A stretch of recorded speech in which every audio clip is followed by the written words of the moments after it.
Hi again.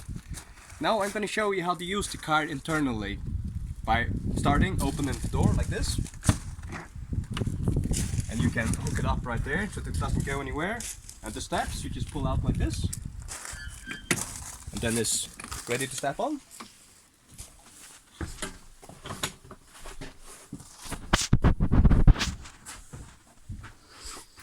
And as you can see, it's very vital to be able to heat the camper up and the water up and check the battery voltage and so on. And we have a panel here.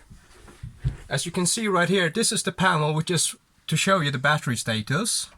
And the main button to turn on all the power in the car. You turn this button on and it will activate all the light source inside the living area. And you can switch it off by pressing the 0. So when you go out the camper, you just press this. When you enter the camper, you press this and all the lights are activated. And to the right here, as you can see, it's like formed like a water tank this here. So the upper button, if you follow the blue scale, it shows you the level of the water tank, which is extremely full, very good. And I will advise you, each time you go to a camping spot somewhere, please refill the water because water is vital. And down here we have the grey water. As you can see, the grey water tank is empty, and if it gets full, then you can drain the car at the dedicated camping spot. So just keep an eye on this as well. And if you want some water pressure, remember to turn on the water pump like this. And then the pump should turn on each time you activate the faucet. And this little symbol here, as you can see, is like a socket for the 230 volt AC power. This LED will be illuminated when you are connected to the dedicated camping area. So keep an eye on that. So if you're plugged into the camping area and this light isn't lit, then most likely something is wrong with the socket inside on the dedicated camping area.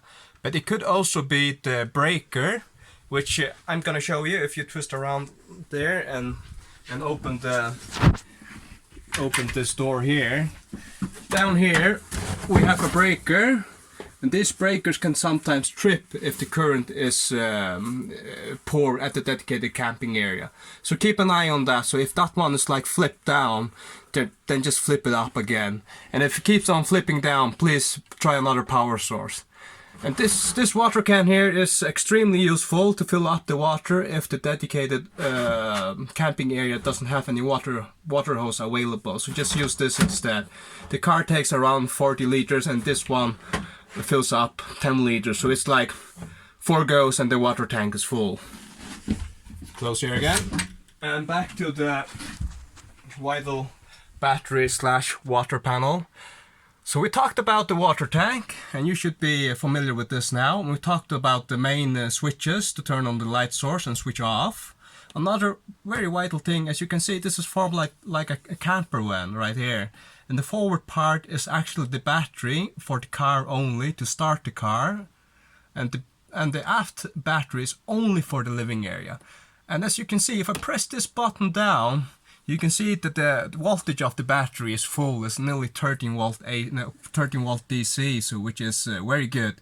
And when you're connected to the camping area and you're connected, to the 230 volt AC electrical power, the system will automatically charge up the battery in the living area, and it will charge up the battery in the driver's compartment. Another thing which is very useful is that if you're not connected to a electrical power grid, you have to keep an eye on the battery in the living area. And if you somehow deplete the electrical power in the living area, you're always able to turn the car on again and charge this battery up by letting the engine run for a couple of minutes. I will probably give it 15-20 minutes and the battery should be okay again in the living compartment. Well.